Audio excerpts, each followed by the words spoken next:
1958 চনৰ 17 জানুৱাৰীত চৰকাৰী পঞ্চায়তন্ত্ৰতা অসম প্ৰতিষ্ঠিত হৈছিল। তেতিয়া পেঞ্চন আছিল মাত্ৰ 12 টকা। 1958 চনত যেতিয়া জৱাহৰলাল নেহৰু মাননীয় তেতিয়াৰ প্ৰধানমন্ত্ৰী জৱাহৰলাল নেহৰু দেৱে জালুকবাৰীত আহিছিল মহাকংগ্ৰেছ অধিৱেশনত।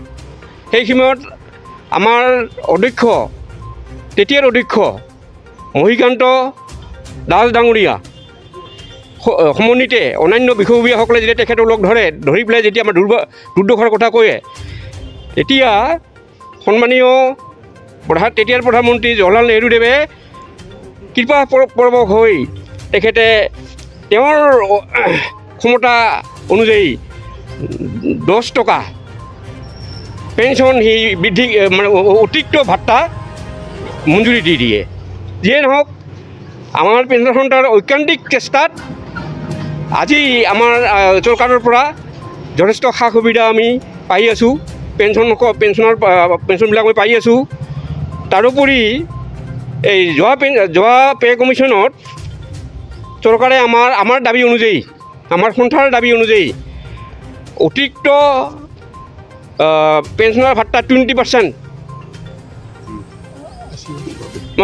মানে 80 বছৰ হ'লে 20% অতিৰিক্ত পেঞ্চন বৃদ্ধি আমি লাভ কৰিছোঁ। তাৰোপৰি আৰু এটা আমি অতিকে সন্তুষ্ট হৈছোঁ, চৰকাৰে আমাক যিবিলাক পেঞ্চনাৰ মা দেউতাসকল মৃত্যু হয়, তেখেতসকলৰ এজনী জীয়েক যিজনী নেকি নিবনুৱা হৈ থাকে, সংস্থাপনহীন, তেওঁ আজীৱন ফেমিলি পেঞ্চন পাই থাকে। এইবিলাক পালেও আমাৰ এটা দাবী পূৰণ হোৱা নাই। সেইটো হ'ল কি, পে কমিশ্যনৰ ৰিপৰ্ট মতে আমি 80 বছৰ ভৰি দিয়াৰ লগে লগে 20% বৃদ্ধি পেঞ্চনটো আমি পাব লাগিছিল। তাত লিখা আছিল এটেইনিং 80 years of age, পেঞ্চনাৰসকলে মানে 20% পেঞ্চন বৃদ্ধিটো পাব। কিন্তু ফাইনেন্সে অৰ্ডাৰ দিলে কি আপোনাৰ কমপ্লিশ্যন অফ 80 years, 80 years। সেইখিনি আমাৰ দাবী চলি আছে আৰু ইতিমধ্যে হাইকোৰ্ট, সুপ্ৰিম কোৰ্টেও আমাৰ ফালে ৰায় দিছে। আশা কৰোঁ চৰকাৰে আমাক 80 বছৰ ভৰি দিয়াৰ লগে লগে আমাৰ এই যিটো 20% অতিৰিক্ত যিটো পেঞ্চন বৃদ্ধি, সেইটো আমাক তাতে দি দিয়ে। আজিলৈকে কি ৰূপায়ণ কৰা নাই নেকি? সেইটো মানে ভৰি দিয়া মানে এটেইনিং সেইটো দিয়া নাই এতিয়ালৈ, দিয়া নাই।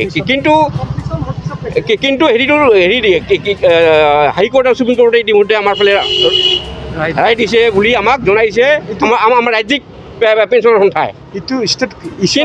কিন্তু আমি 80 বছৰ কমপ্লিট হ'লে পাইছোঁ আমি। এইটো ষ্টেট ইছ্যু আছিল না চেণ্ট্ৰেল ইছ্যু আছিল? নাই, ষ্টেট ইছ্যু। এই চেণ্ট্ৰেলৰ লগত আমাৰ কথা নাই। আপোনালোকে বৰ্তমান দাবী কৰিছে 20% যিটো 80 ইয়াৰ্ছত ভৰি দিব লাগিলে পাব লাগে, কিন্তু এতিয়ালৈকে সেইটো আমি পোৱা নাই। তাৰোপৰি আৰু এটা কথা বাকী আছে আমাৰ দাবীৰ। পেঞ্চন কমিশ্যনে দিছে কি পেঞ্চনাৰসকল 80 years হোৱাৰ লগে লগে 20% এই যিটো এডিশ্যনেল পেঞ্চনটো পাব লাগে। কিন্তু আমাৰ ফেমিলি পেঞ্চনসকলে পোৱা নাই। 80 years, আমাৰ ইয়াতে 85 years হৈছে এজন ফেমিলি পেঞ্চনাৰ, তেখেত এতিয়ালৈ এই মানে 20% এডিশ্যনেল ভাত্তাটো পোৱা নাই। সেইটোৱে যে ফেমিলি পেঞ্চনসকলেও 20% এডিশ্যনেল যিটো বেনিফিট, পেঞ্চন বেনিফিট, সেইটো পাব লাগে বুলি আমাৰ দাবী চলি আছে। আশা কৰোঁ চৰকাৰে আমাক এইটো মঞ্জুৰি দি দিব। এই আমাৰ কোকৰাঝাৰ জিলা যিটো শাখা এই পেঞ্চনাৰ এছ'চিয়েশ্যনৰ এইটোৰ দ্বিবাৰ্ষিক অধিৱেশন হৈ আছে। আজি আমাৰ পুৰণা কমিটি ভংগ কৰি নতুন সমিতি গঠন কৰা হ'ব আৰু এই সমিতিৰ বিশেষ কেইটামান মহত্ব আছে। এই মহত্ববিলাকৰ ভিতৰত আমি যিসকল গভৰ্ণমেণ্ট পেঞ্চনাৰ আছোঁ, সেইসকলৰ কল্যাণাৰ্থে বিভিন্ন ধৰণৰ কাম কৰি গৈ আছোঁ আৰু এই মহৎ কামত আমি চৰকাৰ তথা ৰাইজৰ সহায় সহযোগিতা বিচাৰোঁ আৰু ইয়াৰ কাৰণে আমি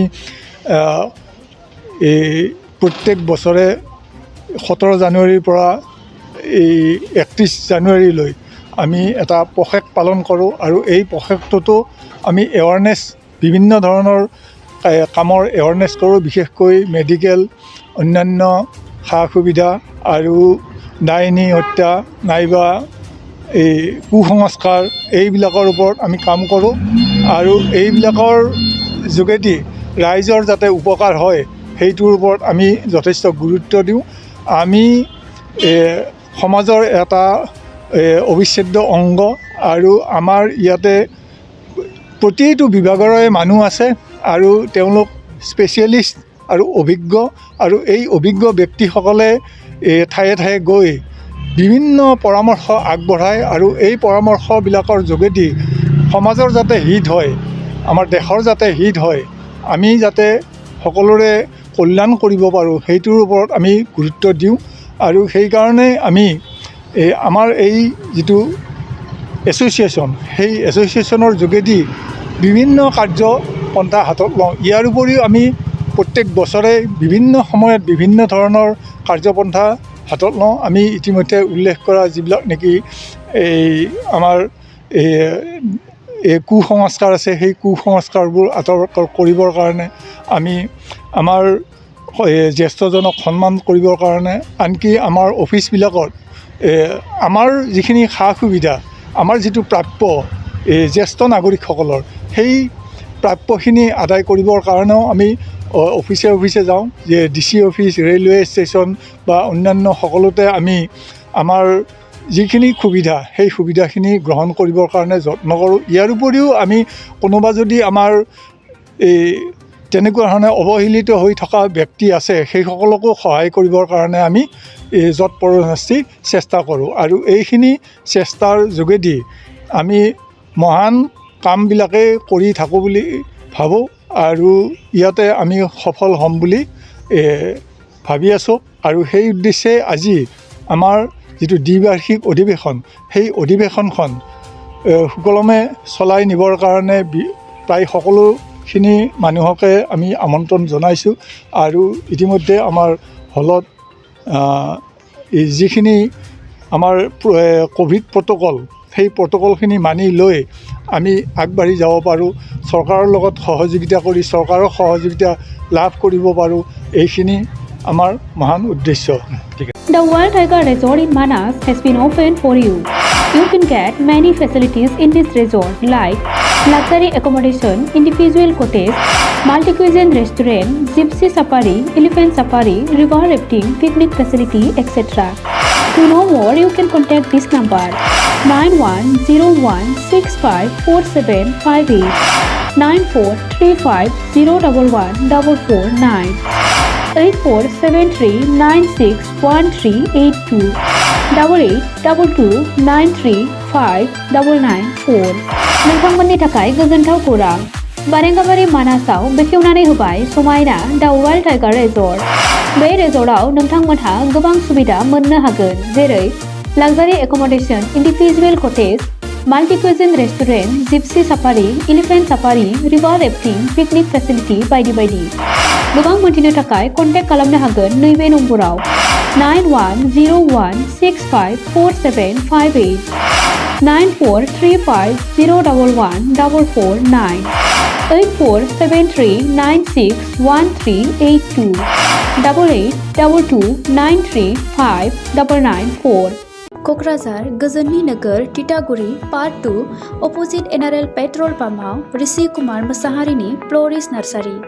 बे नार्सारियाव बायदि रोखोमनि समायना बिबारफोरखौ फालांगि महरै खम बेसेनावनो नोंथांमोनहा मोननो हायो।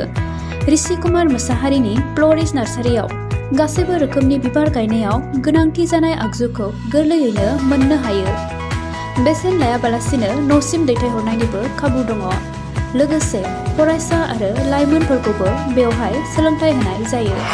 गोबां मिथिनो थाखाय कन्टेक्ट खालामनो हागोन नैबे नम्बराव 6003909192 Rishi Kumar Masaharini Floris Nurseryयाव activities बायदियै produce and sell all kinds of horticultural planting materials and gardening design.